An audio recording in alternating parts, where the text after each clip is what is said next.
Hey guys, how's it going? Today I have, I can't decide if this is kind of a depressing conversation or really uplifting. You could kind of go either way with this one. I'm going to look at some of my favorite sources. We're going to be looking at BuzzFeed. We're going to be looking at Reddit. We'll look at Psychology Today and some other sources. And we're also going to look at an article that I wrote. It's going to be depressing at first, and then it's going to be super uplifting. I really kind of wanted to start with this article about millennials choosing to stay home for the holidays. This is a really interesting article that I found kind of sad. So let's pull it up and take a peek. We'll dive right into it. All right, so this is from Fortune Well, and the title is They Won't Be Home for the Holidays. Why These Millennials Are Saying No to Family Gatherings and Yes to Themselves. Good for them. Sarah isn't going home for the holidays. She has plans to read, spend time with her dog, and even get in a few yoga sessions. Yoga.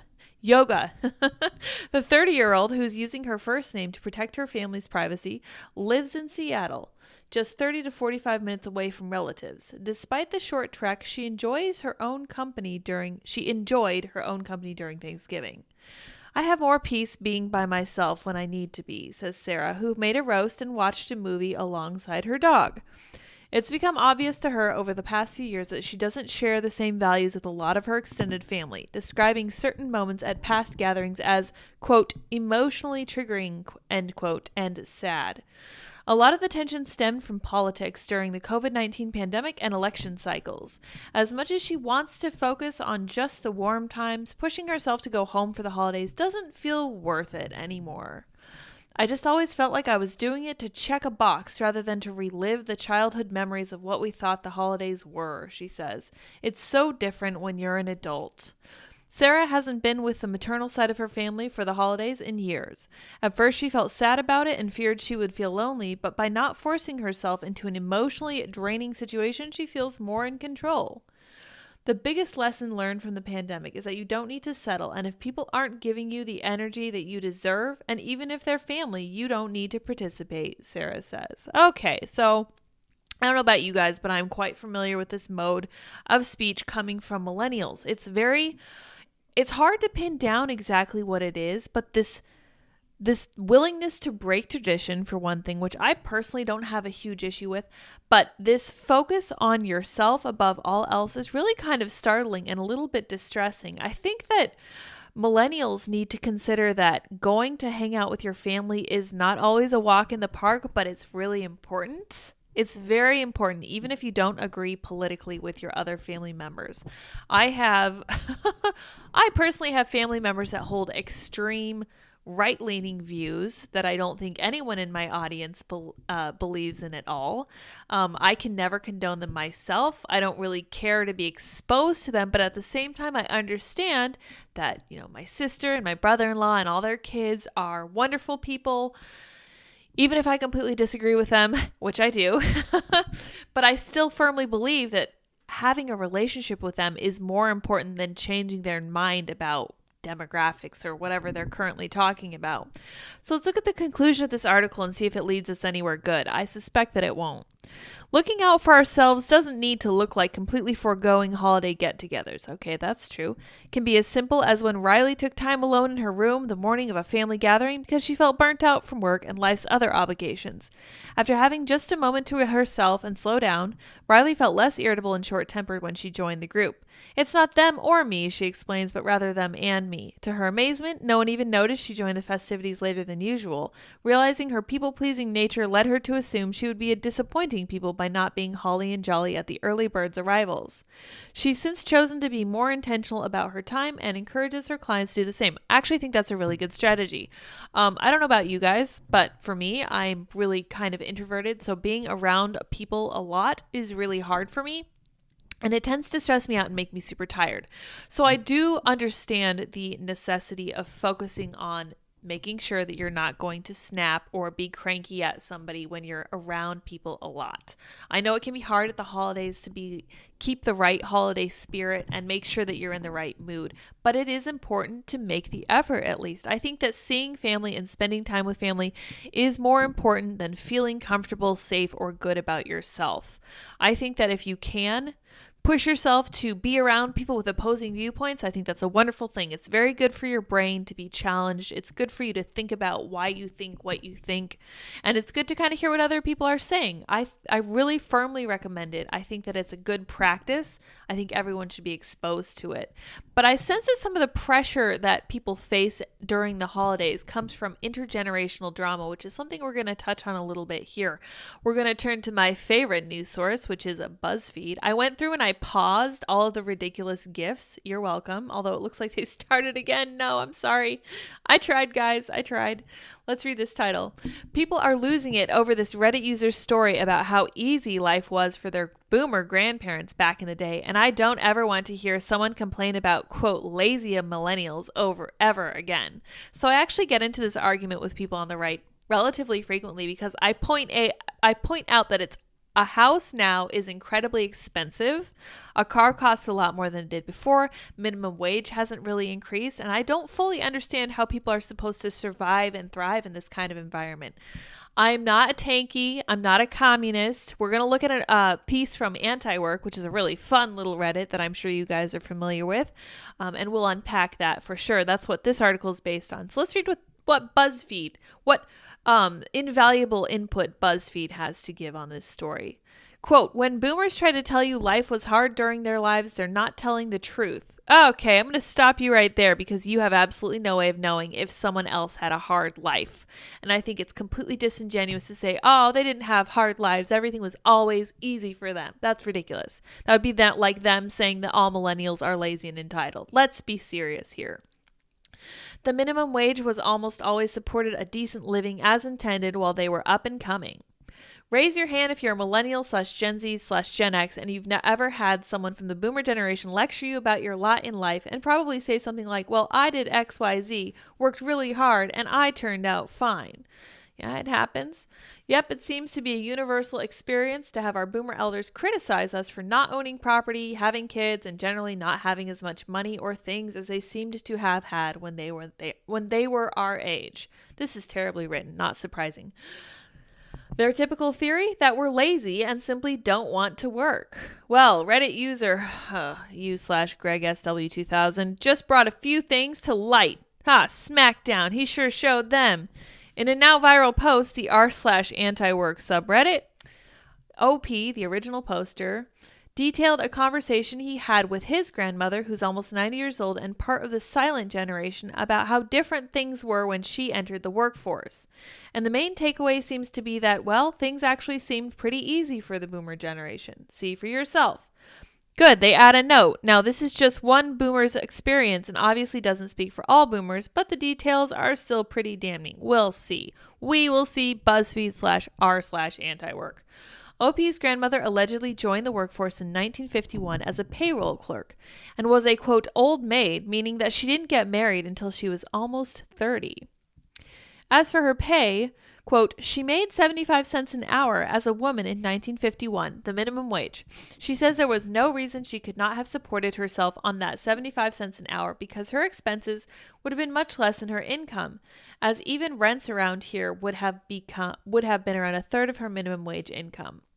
It's a perfect balance between income and rent. According to the CPI inflation calculator, 75 cents in 1951 is roughly equivalent to $8.60 in 2022. Now, the reality OP's grandmother described seems pretty different from our current reality in the U.S. Right now, the federal minimum wage sits at $7.25 an hour and hasn't changed in over a decade. According to a 2021 report, it's completely impossible for minimum wage workers working 40 hours a week to afford a two-bedroom apartment anywhere in the country, let alone cover all of their other living expenses. Also, a full-time minimum wage worker can afford a one-bedroom rental in only 7% of all U.S. counties, 218 counties out of more than 3,000 nationwide. I fully believe the facts that they're giving me here because these are some of the statistics that I've looked at. This is actually a really big problem that I wish we would consider more seriously on the right side of the aisle. We'll continue on here. I'm going to give you a right-leaning perspective on this because I actually think this is a really big problem that we should all be talking about and trying to fix. Moving on, OP also shared that his grandmother had a pretty easy time landing her job. We started talking about it because she told me she's seen some of the wild requirements for jobs these days and wanted to tell me she never even had to turn in an application for any of these jobs. Her parents knew the owners from around town, and they knew she needed a job, and the owner approached her about it. When she left there, she went to work as an office manager for a florist. Same deal. They approached her. She didn't even know the job existed. Things were very different back then. I'm curious how the population of the U.S. was at that time, because we have 330 million people now. I'm pretty sure that things are a little bit different, partly just because of that. Meanwhile, in 2022, recent college grads are facing an increasingly tough job market, and employers keep getting wilder and wilder with their expectations, all while the country is likely heading into yet another recession. Really curious when they publish this, because I don't think BuzzFeed would be saying this during the Biden administration. Let's see what we got. 7 hours ago. Holy moly. They're saying this in the Biden administration. That's crazy. I don't believe them. Interesting. Factual. After getting married, OP's grandmother moved out of her family's home and in with OP's grandfather. My grandfather didn't want her to have to work and supported both of them on his near minimum wage job as a, quote, shoe cutter, whatever that is. She doesn't remember exactly what he made, but it was less than $125 an hour. Holy cow, these numbers are crazy. Maintaining a family/home on just one income must be nice. These days, single parents in the U.S. need to make an average of $75,000 a year, about $35.80 an hour, to support a family with 2 children. But 32% of the U.S. workforce makes less than $15 an hour, and 28% of minimum wage workers are parents. And this gift says, I'm so tired. I'm really tired. Understandably, I worked with people who had kids. And when I was making $17,000, $18,000 a year, I was working alongside mothers with multiple children and single mothers. And I was like, how is what they're doing possible? And I'm fully willing to bet that they were getting a lot of government assistance. Now, I will be the first to tell you I don't think that's a good thing, but I will also tell you that I think that based on the way the world is right now, you're going to need some kind of help if you're only making $18,000 an hour, $18,000 a year, and you have kids. That's just insane. There's no way to make rent. There's no way to clothe and feed your children if you're only making $18,000 a year. Something is wrong here.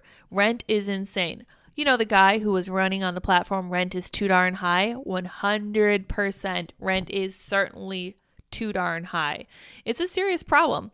I don't know why this is so hard for the right wing to appreciate, respect, and speak to, but I really think that unless we start to, we're going to continue to lose younger generations. But I digress. Let's continue. According to OP, his grandfather never made good money his entire life and only worked at a single low-skill factory job, which was eventually offshored sometime during the Reagan administration, and my grandmother only worked part-time with little inheritance. But despite that, they had everything: a new standalone home in 1962 with a 20-year mortgage, an extremely affordable payment, new cars, and my grandmother's a self-described impulse shopper who would buy all kinds of random stuff she'd never use if allowed. I know that feeling. It's a challenge. You have to hold yourself accountable for sure. My grandfather died around 5 years ago, but my grandmother is still living on Social Security and proceeds from selling their house for 10 times what it cost them. Never renovated, sold as it was built in the 1960s. I did some digging, and the average cost of a U.S. home in 1960 was $11,600, about $116,000 today. In 2022, the average cost of a U.S. home is over $400,000. Something is wrong here. Something's very wrong. And yes, I agree. $18,000 an hour is fully manageable. 100%. The issue is that that's how much people are making in a year, not an hour. Misspoke. In closing, OP had this to say: when boomers try to tell you life was hard during their lives, they're not telling the truth. The minimum wage was almost always supported a decent living as intended while they were up and coming. Don't let old folks gaslight you. They're outright lying about what their financial lives were like or the amount of hard work they had to put in to have those lives. It is a mythology they have built for themselves, not reality. Okay, this sounds a little bitter, a little jaded, a little resentful, honestly, and I don't appreciate it. But I completely understand also what he's saying. Everything was so different there, and money went a lot further. There are so many different factors at play there that I don't think we can blame anyone for everything, for sure. Lots of people are to blame here. Thousands of people commented on the post. Many shared stories of their own boomer relatives who had job trajectories that are completely bonkers by today's standards. My grandma didn't graduate high school, maybe not even middle school, and got a job at an investment bank on Wall Street. I think she took a few courses in bookkeeping, but that was it. If I tried getting that job with those same qualifications, they would throw my application in the trash ASAP. Holy cow, this person is not kidding. Wow. My grandfather was a farm boy who didn't go to college, started as a department store stock boy, and was the VP of a multi-state franchise by the time he retired, which he was able to do early. This could never, ever happen today. This comment is fully correct. Others could not help but compare their lives to their parents and grandparents. My nan raised 3 kids on her bank job, and my grandfather's war disability in the 50s. In a 3-bedroom house, my mom has no idea how I'm always broke with a degree and a good job. Gee, Ma, you sold your house for $2 million and Nan's house for $500,000. Huh, I live paycheck to paycheck with some savings because my rent is higher than any mortgage you've ever had, and I have a roommate. I think about this a lot. Both sets of my grandparents were very, very working class, but they still owned their homes. My dad's parents lived on my granddad's factory paycheck, and my grandma didn't work. Meanwhile, Mom's parents both worked. Nan was a cleaner at high school, and Granddad drove taxis, and they could afford lovely semi-detached house and holidays in France in the summer. Like, what was the bar for not working hard enough back then? I work 2 full-time jobs, and I'm trying to get my master's degree while also making peace with the fact that I'm getting too old to start a family. And I'll never own a home because it's too expensive. Oh my gosh, these comments are so sad. All right, so we're going to look at my article and we're going to look at some actual solutions moving forward. Don't worry, it's not all going to be super depressing, but thank you for bearing with me. Couple more comments. One boomer actually jumped in to give their 2 cents. I'm a boomer and I confirm everything you said is true. In 1976, I had a 2-bedroom apartment for $75 a month. Utilities included. I worked part-time at a movie theater and my ex worked sporadically during construction and odd jobs. The economy is the worst I've ever seen. I don't know how people do it, especially people with kids. Ridiculous medical costs, college tuition, and skyrocketing housing costs, rapidly growing homeless population, and 60% of Americans are living paycheck to paycheck with no savings. I do believe that is factually correct. Some people want to virtue signal, and some are simply blind to the fact the reality they grew up in no longer exists. I think that's a fair analysis. Overall, people felt very validated and seen. One user summed it up perfectly. Funny thing is, that generation gets upset when we say they had it easier. They don't seem to get that we're not saying you didn't work hard at your job or you shouldn't have had what you did. We're saying we want to work to pay like it did for you. We want work to pay like it did for you. Oh my gosh, I can't read today. Sorry, guys. What are your thoughts on this? Have you ever had a boomer lecture you about your finances despite things being wildly different these days? Tell your stories in the comments. Okay, this is interesting. You guys definitely let me know what you think. We're going to move on. I don't think we're going to read the actual Reddit post just because Reddit is kind of cancerous and I don't like it. But we are going to read an article that I wrote on this very topic. And it is entitled, "It is Time to Discard the Boomer American Dream. The White Picket Fence is Dead. Long Live the Better American Dream We're About to Make." And this is a very positive article. Hopefully you guys will agree with me. You don't have to. You're more than welcome to argue with me. But we're going to go through it. It's relatively short. I'm starting with an anecdote of my own. My dad flew out to visit me and Mr. Patch a few months ago. Before he came, I summarized what I thought of the world in a brief series of texts that went something like this. The world seems like it's burning, and I feel a deep sense of betrayal in some sense because the world doesn't look like people my age grew up thinking it would. But there is a great sense of urgency and significance to family building. That message probably summarizes my feelings the best of any message I've yet sent to anyone. I find myself deeply saddened by the state of the world. The truth is that I feel a yawning sense of loss over something I never got to have, namely the white picket fence, middle-class house, nice little yard, single-income life my peers and I thought would be normal forever, and the stay-at-home wife life that I personally hoped for. Anytime someone mentioned careers, I could never help thinking, I don't want a career. I want to do what my mom did and take care of the kids and keep the house. I remember my mother once asking, bewildered, why more women my age didn't want to stay at home and have kids. I believe my response was something along the lines of, Mom, we can't afford to. I remember being really surprised when she asked me that because I was like, everything is different now. Nothing is like it was, in the, late 80s, early 90s when you were first starting this. Guys, I used to pay $425 in rent. This was not that long ago. There is nowhere in the US anymore that offers you the possibility to pay that kind of rent for a 1-bedroom. It's insane how fast things are changing. I feel like we're living in a huge bubble and it's going to burst. But that's a little depressing. So let's continue this story. Millennials especially cannot afford to be single-income households now. By dumping women into the workforce and doubling the number of workers, our wages stagnated. Oh, your wife is working? You don't need to earn as much, employers could now say to men. You're a career woman? Guess you'll be needing childcare, or better yet, just get that abortion, keep using birth control, or get your tubes tied, because a common cultural theme became a common cultural theme. And this is to say nothing of student loan debt acquired by an entire generation of kids who were told that they had to go to college, who then regretted that choice immensely, all sources in my article, by a previous generation who saw that the most dedicated people went to college and earned more money and swapped cause with effect.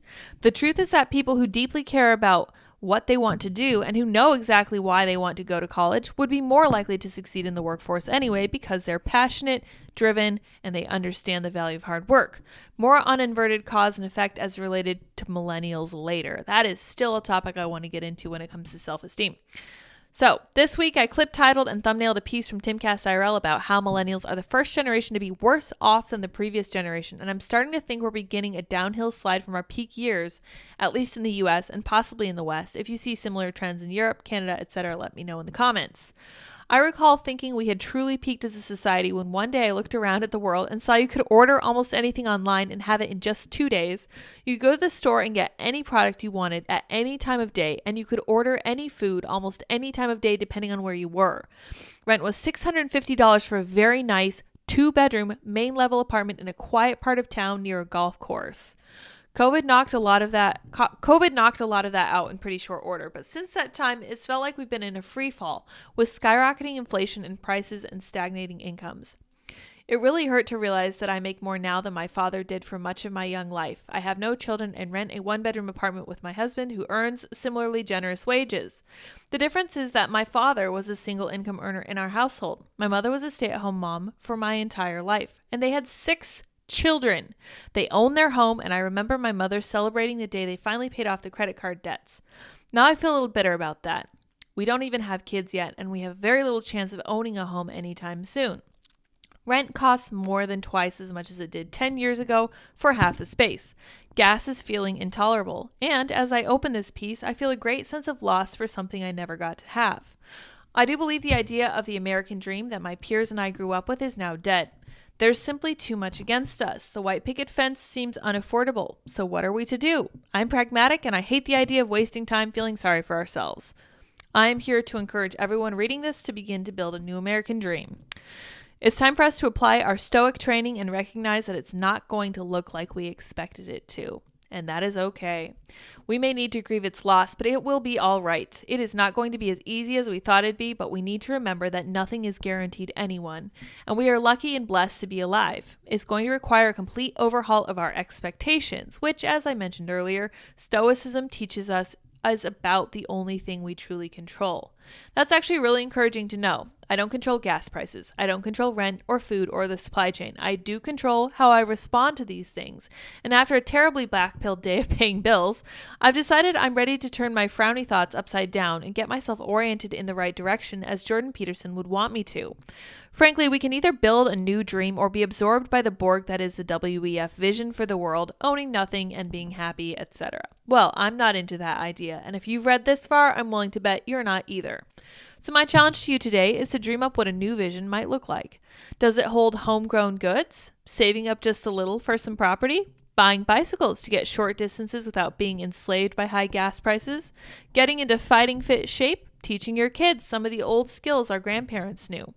I think the loss of the boomers' American dream is our win. It's time to go back to the way things were done when times were hard before, because we have had hard times in the past.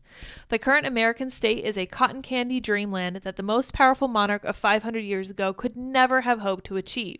And instead of being grateful, we complain about all the good things we do have. It's time to get strong and expect less of the world and plan to give more to our families and communities.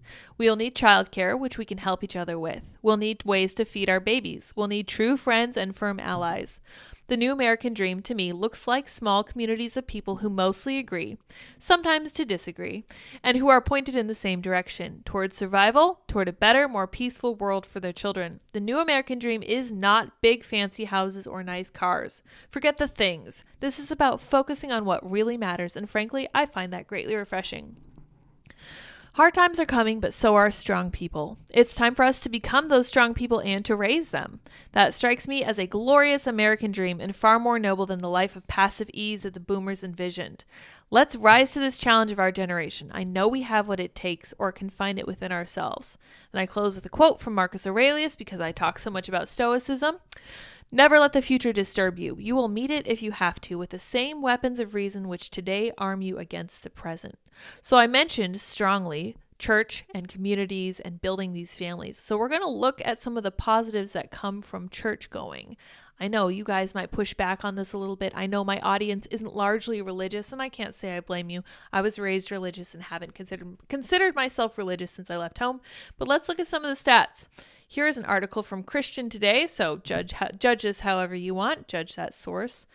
Churchgoers are more likely to be satisfied in life. What's the secret?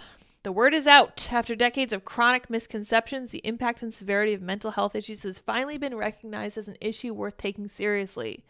Indeed, such has been the recognition of the scale of the problem that the world's mental health crises are being bandied around with increasing frequency. But is this simply an overexaggeration? On the weight of the evidence? No. In 2021, the Boston University School of Public Health revealed that throughout the pandemic, the rate of depression among Americans grew by almost 20%, with depression now affecting 1 in every 3 U.S. adults. In a survey conducted by Glorify, a faith-based prayer app in Argentina, 90% of respondents said that they suffered from either stress, anxiety, insomnia, or depression. In the UK, a study by University College London found that symptoms of depression such as low mood, loss of pleasure, and poor concentration had increased by 6% after the pandemic began. However, while the world is now in agreement about the severity of mental health issues, solving them and the factors that cause them remains a challenge. So, what are those factors?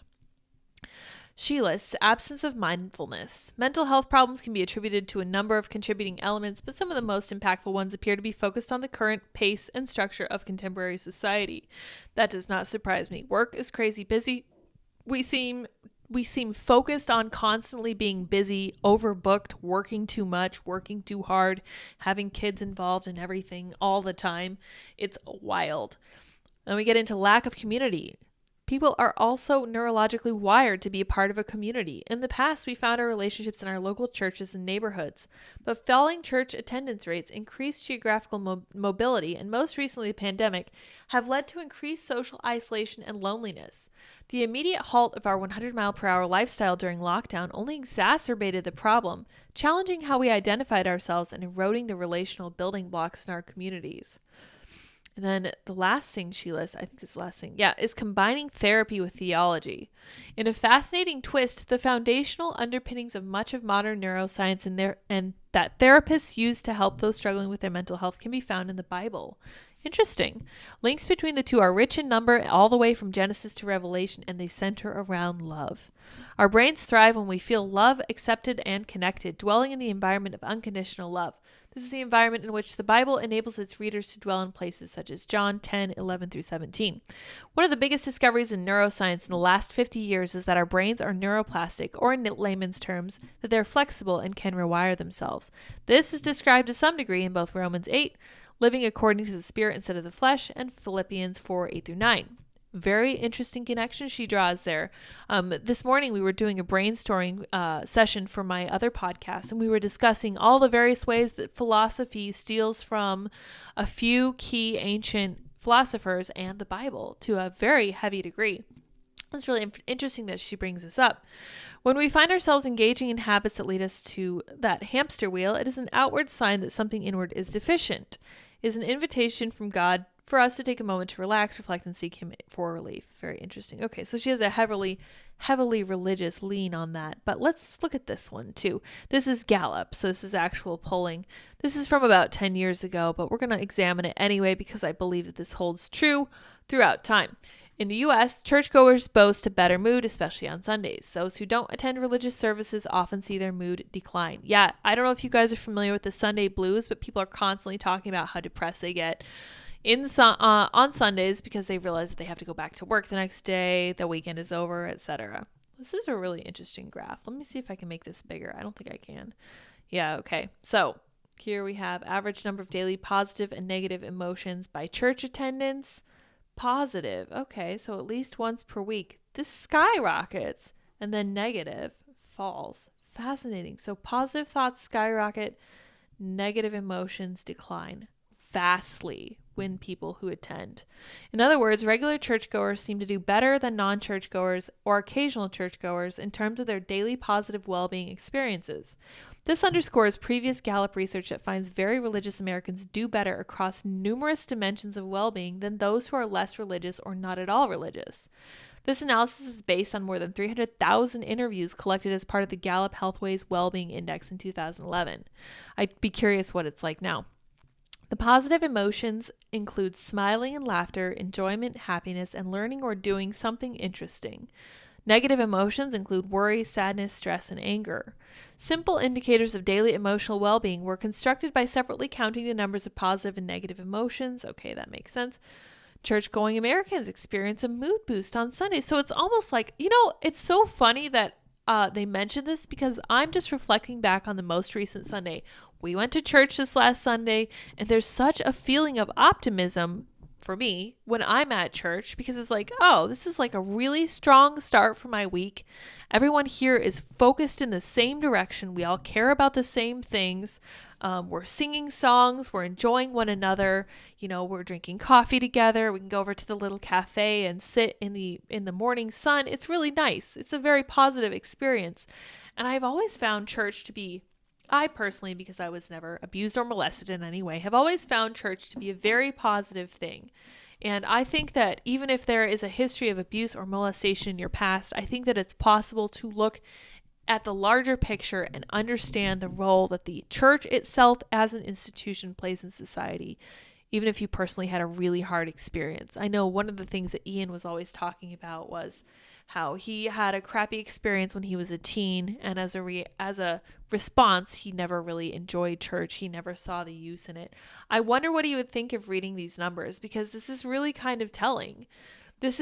I'm sure that this actually rose probably during the pandemic for people who were allowed to go to church and for people who continued to fellowship, although I'm sure it was dampened by all the isolation we had. I just found that really interesting, and I think that that's such a clear harbinger of good news. It's such a powerful argument for building a stronger community and having that little circle of people who really care about you and care whether you're there. One of the things that people report is that people who have a community at church where others notice if they're absent, I'm sure would report a much stronger feelings of affiliation with the people in their community. But if you aren't interested in going to church, there are other things you can do to focus on others, because I think that's what this comes down to. So this is an article from Psychology Today, and this I think I'll wrap up on because I've gone a little bit long today already. It's from a lady named Susan. And she says, volunteer when depressed. The life you save may be your own. How I was helped by helping others. Ugh, you say as you roll your eyes. Wow, they'll just let anybody write for Psychology Today, huh? Don't lecture me on what I should do. But this isn't a cliche or holier than thou lecture on the benefits of volunteering your time. It is my own personal experience of how volunteering helped me get me, and now maybe you, through depression. How is this possible, you might wonder? I can barely take care of myself, get off the couch, or think straight. I couldn't do something like that. I would fail miserably and embarrass myself. It's contrary to what you might naturally think to do when depressed. Well, think about the following and see if it makes sense to you. And I'm going to throw this to you guys with the understanding that I recall the case study of they were doing some research on sciatica. I don't know if you guys are familiar with sciatica. It's horrible. I've had a few experiences with it. It's awful. One of the first things they decided to try to tell people to do was to stay off their feet and to rest their back and legs. This turned out to be exactly the wrong approach, and I see a very similar thread when it comes to volunteering. Volunteering feels impossible when you look at how hard life can be when you're fully depressed. Like, I have been there. You don't want to get out of bed. You don't want to take a shower. You don't want to eat. You don't want to do or see or talk to anyone or anything like that. In fact, when I was in isolation for COVID, that was one of the closest I've been to actual full-on serious depression. Just for like 2 weeks, I was like, why should I get out of bed? What's the point? I'm literally not even going to work. I'm not going to church. Church is closed. I'm going to make other people sick if I go outside. How do I get ahead here? There's not really a positive here. But I think like they found with sciatica and like they're finding with volunteering for depression is that you must push yourself to do this thing that it seems counterintuitive to do in order to snap yourself out of it. If you don't, you will put yourself in a weaker position. I really think that's a takeaway here.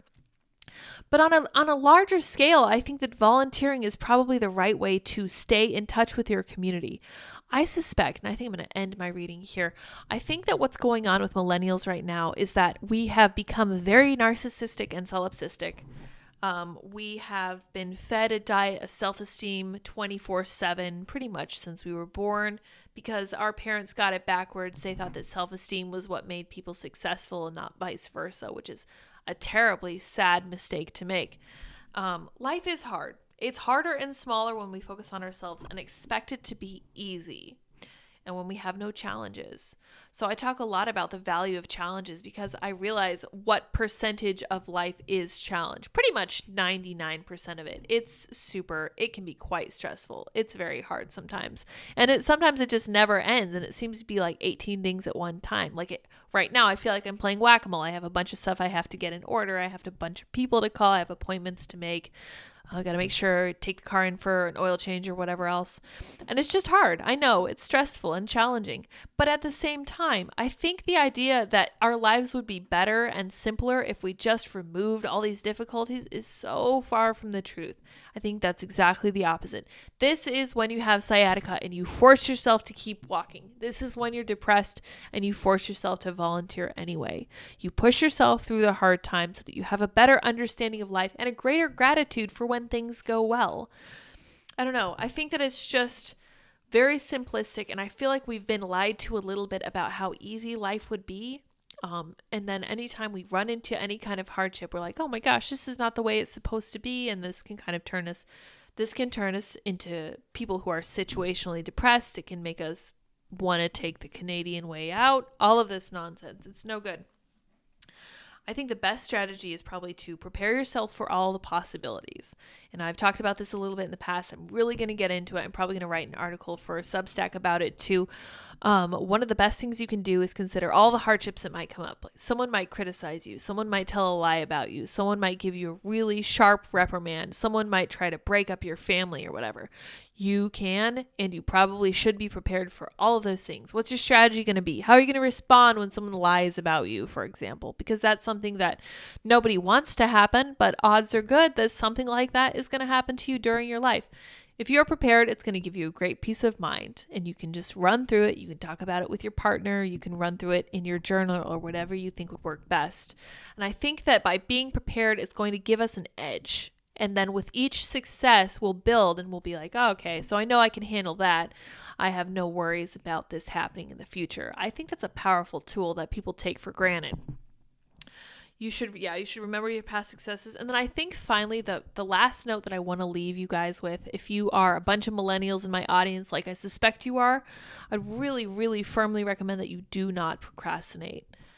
Don't procrastinate on scheduling those appointments. Do not procrastinate on getting those checkups and scans and all this cancer prevention stuff. And certainly do your best to not procrastinate on stuff like having a family and engaging with the world around you. I think this is probably the most important thing you can do. But I'm going to wrap it there because I just talked for like 40 minutes straight, which I'm really kind of impressed I was able to do. Let me see what all you guys are saying in the chat. Thank you so much for joining me this evening. Engineer of all trades says, loving the content. Salute. Thank you very much, sir. I appreciate that. And then Trent says, let me scroll down so I can see the whole thing. I found my way back to believing in a God, but not religious. I've been wanting to go to church, but not necessarily for religious reasons. Community and wife hunting, so I've not went because, right, I understand. Being busy is challenging. I do think it's something you should prioritize. One of the things Andy and I actually did when we were still in Maryland was we went to a Quaker meeting. That was one of the most interesting experiences I've ever had. And just for a frame of reference, Benjamin Franklin also stumbled into a Quaker meeting, and he had no idea what it was either. He ended up falling asleep during it. That's kind of how a Quaker meeting goes. You sit and you enjoy some deep, peaceful silence. And it's actually a breath of fresh air. Now, it's not church. They're not going to teach you any of the stuff that a preacher is going to teach you, but it is an opportunity to unplug. And the fun thing about Quakers is that they don't expect you to believe what they believe. They don't expect you to follow a certain religion. It's simply a place to meet and connect with people and to just get a breath of fresh air. It's a little bit, Andy was comparing it to like a Buddhist temple where you go and you meditate with a group of other people, which I think is probably a really great, cool community building thing too. So if you're not ready for church, there are a bunch of different options. I love the idea of reading like Bible texts independently, reading C.S. Lewis, reading some of these St. Augustine, some of these philosophers on your own if you're not ready for a church, and also looking at something like, a Quaker meeting or a guided meditation, or maybe even some kind of temple where they just kind of hang out and think together. I don't know if that's a thing. Seems like it should be. But I personally find the Judeo-Christian principles to be so valuable, so meaningful, and so self-evidently true. Like when the lady who wrote that Christian article was talking about how there are parallels between what the Bible says and what they're finding in psychology. There's such deep wisdom in the Bible about humans and about human nature. I think it's timeless. I really do. And if you aren't sure about the Bible, I think you should read Ecclesiastes. I think you should read Psalms and Proverbs. Psalms is beautiful. Proverbs is useful. Proverbs speaks deeply to the actual tenets of human nature. Like the Bible understands why people are the way they are. And they understand all of the stresses that arise in daily life, even modern daily life, because there's still so much that you can learn from the Bible if you are, living in the modern day, if you're just willing to look at it with an open mind and think about it. All right. You guys are leaving lots of comments. I really appreciate it. I see Andy engaging with you all, so I appreciate that. Wife hunting is a great reason. Wife hunting is actually a great reason to go to church. It's a great reason to volunteer. It's a great reason to get out there and do things that engage you with the world around you, because you're likely to bump into someone who's similarly focused on good things just like you are.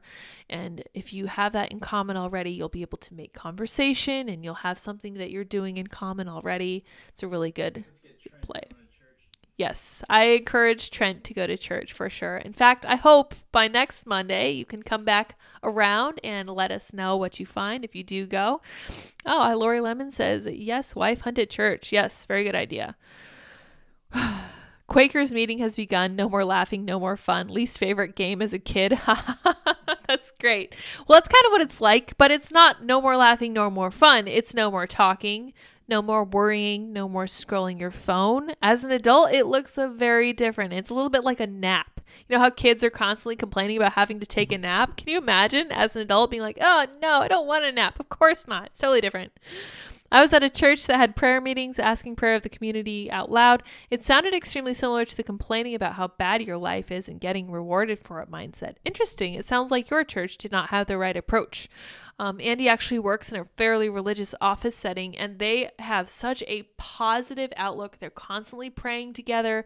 They're building community together because they know how important it is. They eat together. I think that's really important. I've always found potlucks to be a really important part of church, because such a strong community feeling and just enjoying what someone else has made, having the opportunity to give them a compliment. Somebody says Spurgeon. Charles Spurgeon is a great, great theologian, but he's a little involved. I strongly recommend St. Augustine. I think Augustine's awesome. I think G.K. Chesterton is wonderful. I was talking to Ben Domenech a long time ago about G.K. Chesterton. Very smart man. Also similarly recommend C.S. Lewis. That's who my dad used to teach us a lot of these strong Christian lessons. Awesome. Okay, well, hopefully I was able to leave you guys with kind of a positive outlook. I know it was a little bit depressing at first. It is true that the world is not like it was when our parents were kids. And it wasn't even this way when I was growing up. My mom was just a full-time stay-at-home mom. And, we didn't vacation in the south of France or anything. We tried to keep the money really close to the chest because we did have 6 kids after all. But it was great. Like, my mom was always there. There was always a parent in the home. My dad worked and we appreciated him for it. I had no idea what he did because he worked on computers, but that's not the way it is anymore, but it's okay. It's going to make us stronger. We're going to come out better, and we will get through this. I firmly believe that. So you guys should definitely check out my Substack. You should check out sourpatchlids.me, all of that good stuff. I have a bunch of links in the description, so just scroll through that if you're bored and check out all of those, and hopefully you'll come out feeling better for it. All right, you guys, I'm going to close it off here. It's been 45 freaking minutes. Thank you all for bearing with me for as long as you have. I will see you all tomorrow. And until then, bye, guys.